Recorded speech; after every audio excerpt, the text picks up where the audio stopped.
Blade Runner, RoboCop, Star Wars, Star Trek, Aliens, Predator, Terminator, Back to the Future, Ghostbusters, Bill and Ted, action, horror, comedy, science fiction has it all. And if you're a retro kind of guy like me, you just love going back to the past and watching a great documentary. There's, nothing can beat it. And the only decade, when it comes to science fiction, the only decade as good as the 50s is the 80s.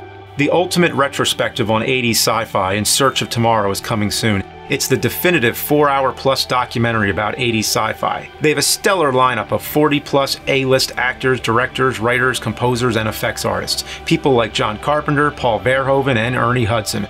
Oh, and there's even going to be an interview with a certain nerd.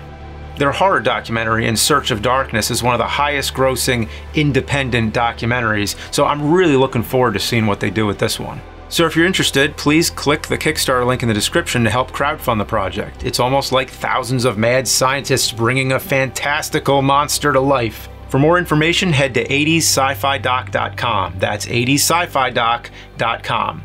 Now, let's watch this review about the original The Thing. The original. You know that movie The Thing, about a team of scientists who investigate a crashed alien spaceship? The one where the alien escapes from a block of ice and goes on a rampage? It's the original Alien Invader movie, the one on the TV in Halloween. Yes, that movie by Howard Hawks from 1951.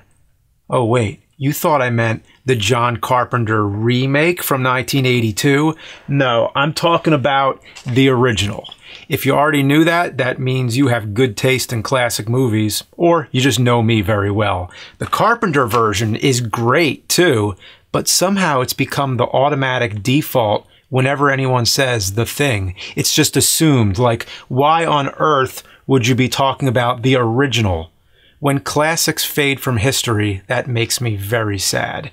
Technically, the original Hawks version was called The Thing from Another World. That was the full title, but it was always known as The Thing. I mean, just look at the title screen. Which part stands out? The Google results are a tragedy. If you type in The Thing, all you get is the Carpenter version. On Amazon, there's a Blu-ray double pack that says it includes the original, but it's really the 1982 and 2011 versions.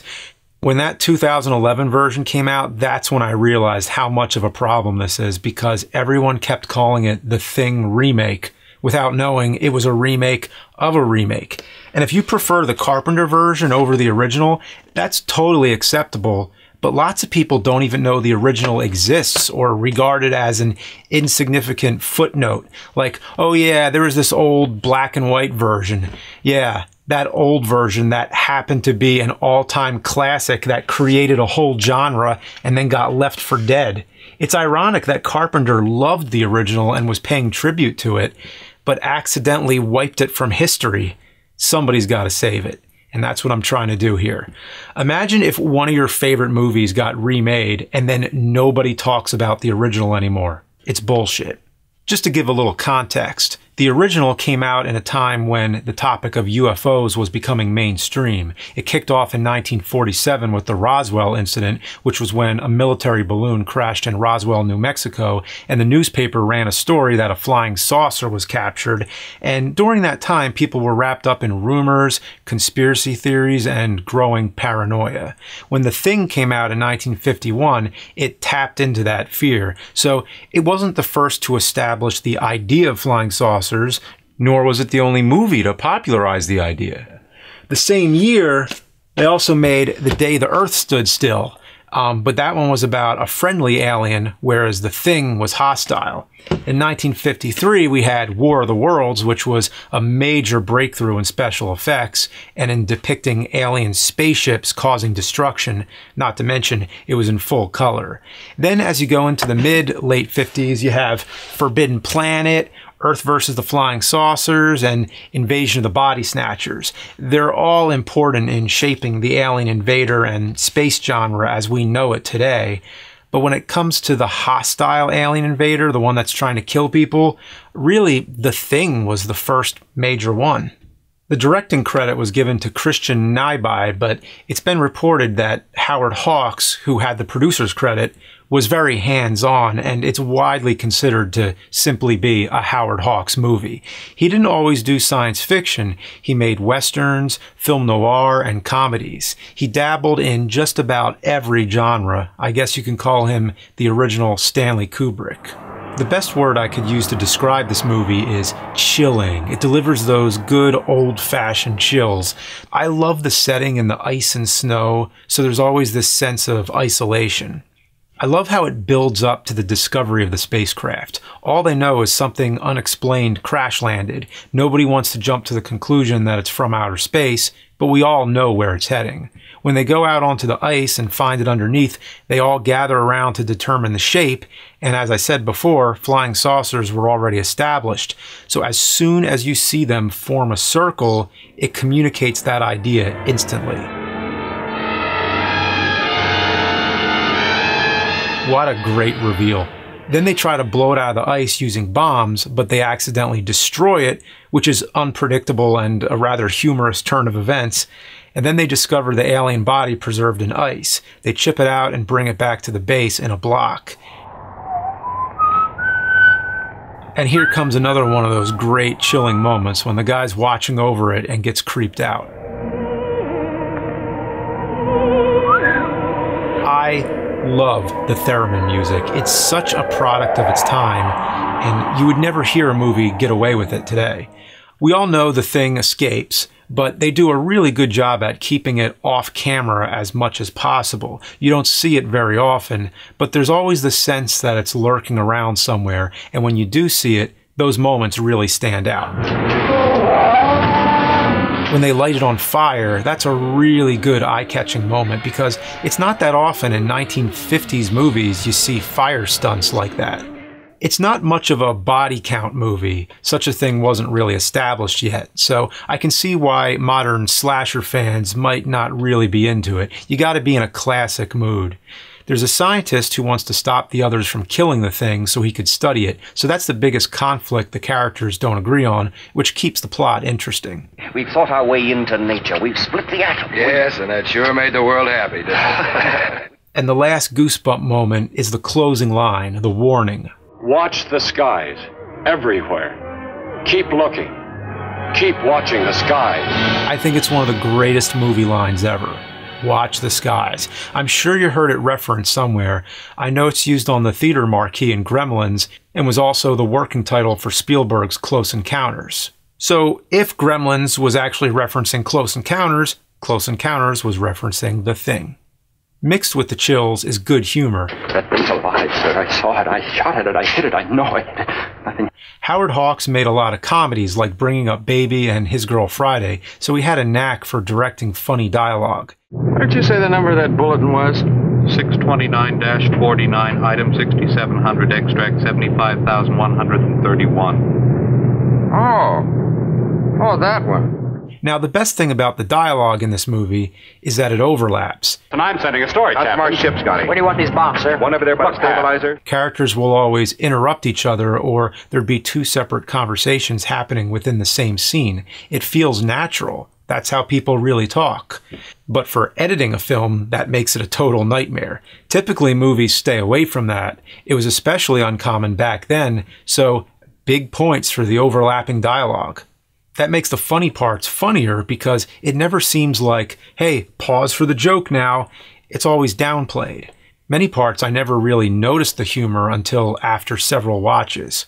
A part that comes to mind is when they're preparing themselves to battle the thing and they hear a window break and one of them says, "What was that?" And the other goes, "Sounded like a window." 7? What was that? Sounds like a window. An even better moment has to do with the character Scotty. He's a reporter who tags along with the expedition to get a good story. And that's all he cares about the whole time. Where's my story? What about my story? And all the other characters are constantly annoyed by him. He wants to get a picture of the thing, and he almost gets the chance when they unexpectedly find it behind a door. They immediately shut the door and barricade it, and then one of them asks, "Did you get your picture, Scotty?" And he says, "No, the door wasn't open long enough." And the other guy replies, Want me to open it again? And he goes, no. And the door wasn't open long enough. Want me to open it again? No. So, because of its great suspense, great humor, and important place in film history, it has a big place in my heart. There's no better way to put it. It's just a classic. The Carpenter version is a great remake, one of the best of its kind, because it's so different from the Hawks version. The Hawks version takes place on the North Pole, and the Carpenter version takes place on the South Pole. I guess you could say they're polar opposites. Also, the Carpenter version is not subtle at all. It's a full-on, gory, special effects extravaganza, which I love in a very different kind of way. In the Carpenter version, the monster takes over people's bodies, which it never did in the original. In the original, it would regenerate severed limbs, but that was about it. This is because the Carpenter version drew more source material from the original story, Who Goes There, by John Campbell. Some people use this to justify why they call the Carpenter version the original, because it's the first to be a faithful adaptation. But first of all, that's not totally true, because the original deals with the discovery of the spacecraft and elaborates on that a lot further. But it doesn't matter anyway. Even though the Hawks version is a loose adaptation, it's still the first adaptation. It's still the original. Besides, everything's based on a book, you know? But they're movies. Movies are different from books. Also, if the Carpenter version wasn't meant to be a remake of any sorts, don't you think he would have called it Who Goes There instead of The Thing? He's clearly referencing the original, even going as far to replicate the original title sequence. They even make explicit mention of an earlier crew that arrived and discovered the alien spaceship, which makes it sort of a quasi-sequel. They reference the melted block of ice where the thing escaped, and the body being lit on fire closely resembles the scene from the original. So while it's a very different movie, it pays tribute and is still a type of remake. And I don't want to be a hypocrite. For example, if I say the original Dracula, I don't mean to forget Nosferatu, which came before, but that one was called Nosferatu. There's other similar situations to this that can all be evaluated in their own ways, case by case. Another one of my favorite movies is Scarface, which I do often neglect to say is a remake of a 1932 film, but it's one of few times where I actually prefer the remake. And I consider these two to be even more distant than The Thing because there's an even longer gap of 50 years between them. But yeah, it's another situation where a lot of people probably don't know it's a remake. And guess who directed the original? Howard Hawks. Poor Howard Hawks. Also, Alien is technically a remake of It, The Terror from Beyond Space, because the plot is so similar, with an alien getting on board a spaceship. But the titles are different, and it doesn't come off as intentional. They weren't trying to remake it, they just kinda ripped it off. But Alien just so happened to be one of the best rip-offs ever. The original, not so good. Now, which version of The Thing is better? I think it's totally valid to pick either because they're two completely different movies. All we know is it's not the 2011 version, and even if you pick that, you're entitled to your own opinion. People overwhelmingly seem to prefer the Carpenter version without even giving the original a chance, which is ironic because the Carpenter version was hated when it first came out, whereas the original was praised and imitated right from the beginning. The Carpenter version started gaining appreciation as time went on. So it's my belief that fans were trying to counterbalance the negative reception it once had. It was underrated, so they overcompensated to get it more attention, and now it's somehow overshadowed the original. I think the original has better pacing. It has a creepy atmosphere that always feels like it's building up to something. The Carpenter version is just silence, silence, silence, jump scare, big special effects scene, and then back to silence. And I'm not saying it's without its strengths. It does play up the claustrophobia, the isolation, and paranoia real well, but the pacing is a little uneven and the characters are kind of flat. Sure, I always love Kurt Russell, but I prefer the fast-talking, witty characters in the original. The biggest thing the Carpenter version has going for it is the special effects. The special effects are definitely better, but the original wasn't about special effects. Special effects are just a tool to tell the story, and the story is always more important. Look at how the original tells the story so well, with hardly any effects. I even asked Tom Savini one time, since he made his whole career in special effects, and I thought for sure he'd prefer the Carpenter version, but no, he was all about the original. No, there's no comparison. John Carpenter's was a great movie, but it's a great movie because of Rob Bottin's effects, you know? Being an effects guy, I was curious if you had an opinion. Yeah, but the original movie, that's one of the great classics, you know. There's overlapping dialogue. You hardly see that in movies today, and that gives you a sense of realism, which makes the scares scarier. I think it's very possible that I was born on the edge of a generation gap. People who saw the Carpenter version first are naturally going to have a harder time going back to the original afterwards. Lots of people nowadays just don't like black and white movies, which is extremely depressing. Not to mention, the version on this VHS tape here is the colorized version. Yeah, Ted Turner was colorizing a bunch of classic movies in the 80s. So this is also the one that aired on TNT's Monster Vision. So there exists a colorized version if that's the problem. It's easier to gravitate towards a movie that's in color, has gore, cursing, and an actor they can recognize, Kurt Russell. Of course the Carpenter version is going to be easier to get into, but I think the original deserves more points just for being the original and for working with minimum. I understand why people like the Carpenter version better, but give the Hawks version a chance, and if you're already a fan of the original, let's hear from you for once. I know you gotta be out there. But also, can I ask a little favor? Next time somebody mentions The Thing, I want you to ask Hawks or Carpenter. And if they go, huh? That's when you school them.